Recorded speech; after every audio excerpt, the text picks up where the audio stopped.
un truc pour que le jardin soit parfait. Une haie sèche. Mais je vais pas juste faire une haie sèche classique. Non, non, parce que c'est bien trop moche. J'ai fini. Il faut encore que je ramasse tout ça. Donc voilà, les limites, ce sera le poteau. Donc ouais, il faut encore que je désherbe un petit peu ici, tout là-bas. Ce qu'il me reste à faire, vous allez me dire, oui, construire la haie sèche. Pas du tout. Mettre ça dans le poulailler. Ça, et ranger tous les outils. Attention, avant, après. Oui, bon, la remorque, je vais pas la déplacer tout de suite. Je vais... Si, hein. Maintenant, on va pouvoir commencer la construction de ma haie sèche vivante. Alors du coup, c'est pas vraiment une haie sèche. C'est ce qui sera à l'intérieur, qui sera sec, entre guillemets. Il y a un moyen pour les bords. Mais sinon, ça va être joli.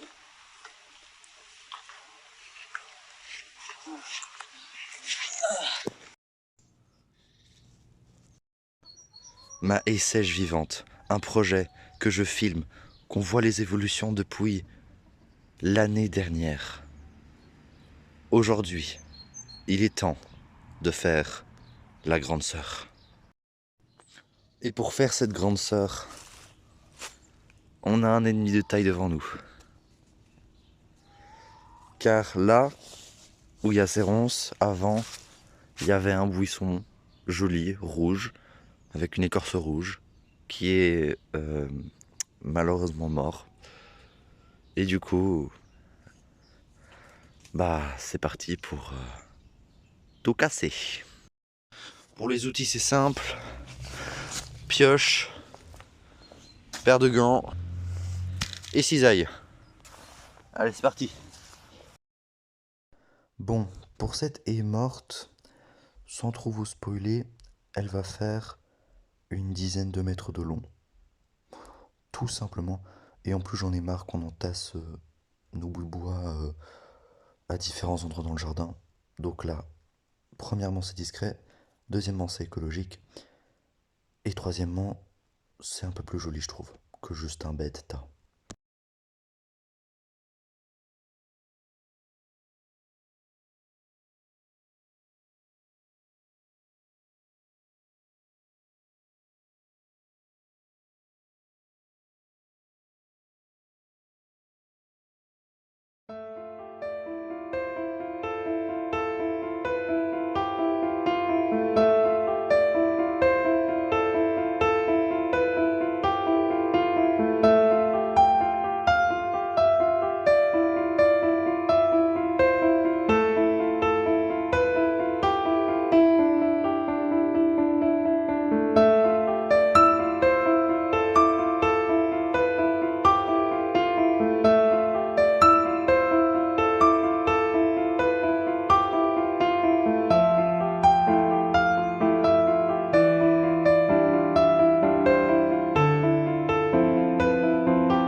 Bon voilà, en 15 minutes de vidéo, j'ai déjà fait tout ça.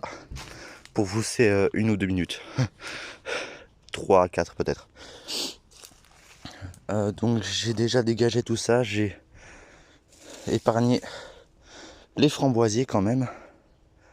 Parce que voilà, je trouvais ça dommage de les retirer. Peut-être les entretenir un petit peu mieux, mais ça je vais faire hors caméra, hein, c'est pas très intéressant. Voilà, j'ai déjà enlevé tout ça quoi. Donc la haie morte va aller tout ici. Voilà. Le buisson rouge est là-bas, je vais peut-être vous le montrer après. Et là maintenant c'est tout ça qu'il faut enlever. Je suis fatigué. Enfin non, pas fatigué, essoufflé plutôt. Mais bon. Voilà, c'est un combat acharné. Là mon potager. Et je peux vous dire que cette haie morte. Donc là pour le coup c'est une haie morte. Hein. Là, celle d'avant c'était une haie sèche vivante. Parce que haie morte vivante ça colle pas bien ensemble. Mais là pour le coup c'est une haie morte. Haie sèche vivante, haie morte. Pour moi c'est deux trucs différents. Allez, j'y retourne. Ah oui, et juste avant, pour ceux qui ont un grand jardin ou un jardin tout court, pour vous, c'est quoi le plus galère à enlever? Les ronces, les orties ou le liseron? Dites-moi ça en commentaire. Allez, c'est parti pour le colosse.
Sûr.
Attends, ok.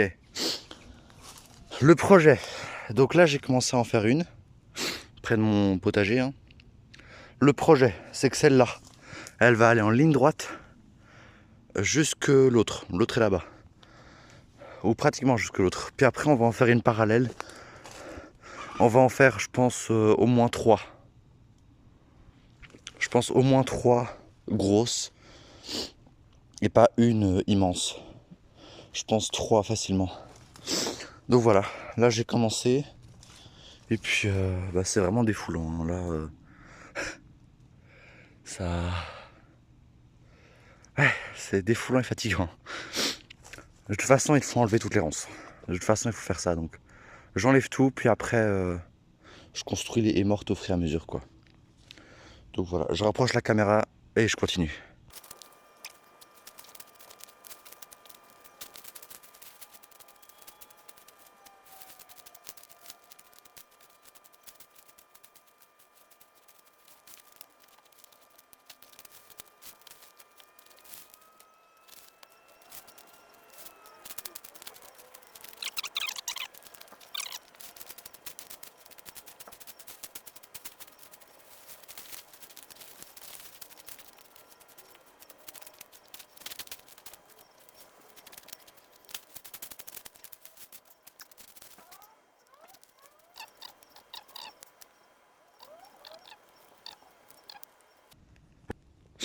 Bon les amis, j'ai grave bien avancé.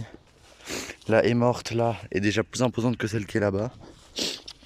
Donc là je vais devoir trier tout ça et les mettre sur le chemin. Donc vous avez compris, hein, elle va faire tout ça. C'est bien Coq, tu chantes pour la première fois. Donc elle va faire tout ça, tout ça, tout ça, tout ça, tout ça. Elle va redescendre ici, elle est là. Elle va s'arrêter ici, au poteau là.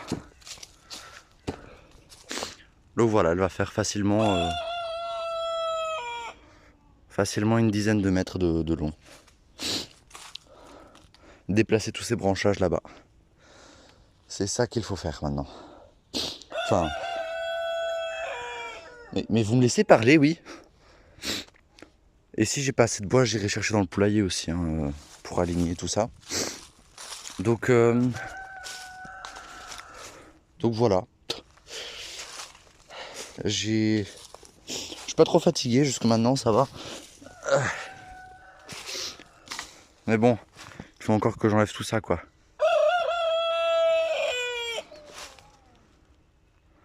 Bon, là, je pense que on peut assurer que c'est un coq. Allez, on est reparti. Enfin, je suis reparti plutôt. Ah oui, dernière chose, là en dessous, il y a des rats. Voilà. C'est parti pour un pur moment de fun. Déplacer des bouts de bois. Trop bien. Euh, C'était une haie morte que j'avais fait parce que dans le premier épisode, je pense que j'avais dit que j'allais en faire deux. Et finalement, ça s'est pas fait. Du coup, j'en ai fait juste une petite au bord, collée au grillage des poules.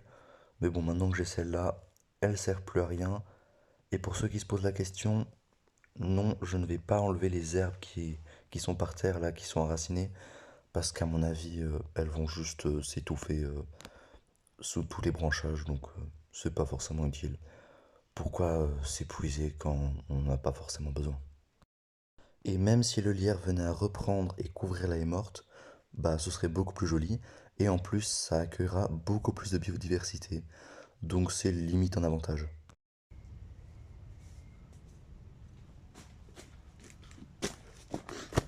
Ok, ça y est, on a la fin du projet. Et on a le début. Donc là, petit à petit, je vais rajouter des trucs. Ce qui est en dessous, ça va mourir de toute façon, hein. Ça va être étouffé. Donc voilà. Une autre ici. Non, une autre là, plutôt. Et une troisième au fond. Je suis archi content. Vraiment, c'est un accomplissement. Bon, c'est pas terminé. D'ailleurs, j'ai combien de batterie? 59, ok. C'est pas terminé. Mais voilà, vous avez l'idée. Normalement, ça va pas gêner les balançoires. En tout cas, je vais tout faire pour. Ne pas les gêner, je veux dire. Et puis voilà. Allez, je continue. On n'a plus que cette petite zone à faire. Mais en vrai, est-ce que je la détruis cette zone ou pas? En vrai, est-ce que c'est réellement utile? Bah, je verrai, je vais voir. En tout cas, on a tout ça à mettre dessus.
Elle est là.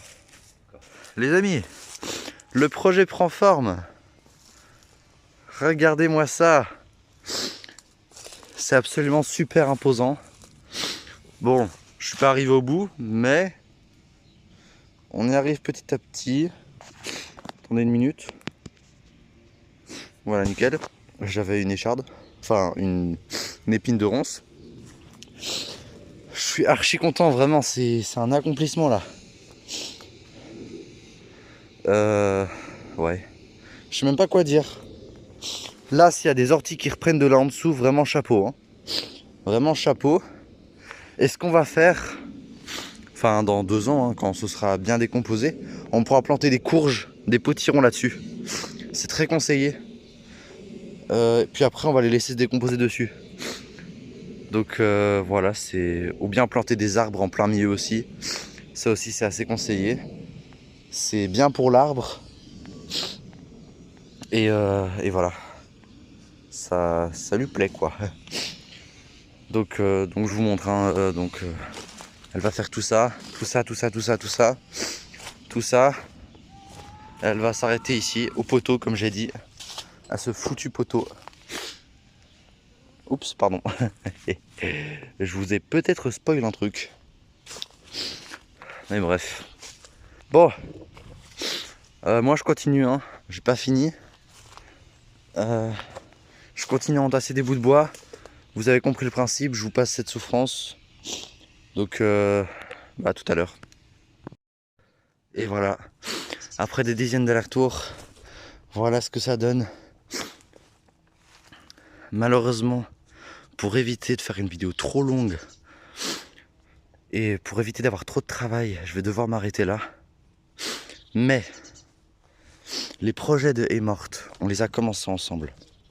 On va les terminer ensemble, je vous assure. On se retrouve le jeudi 27 février pour terminer ce projet. Pour voir enfin le résultat final. Je dois vous rappeler quand même que c'est grâce à vous que je peux faire ce genre de choses. C'est grâce à votre encouragement et tout, grâce à vos commentaires et tout. Donc merci infiniment. Je vous retrouve la semaine prochaine pour terminer ce projet pour la partie 2. C'était Nature à Passion. Ciao.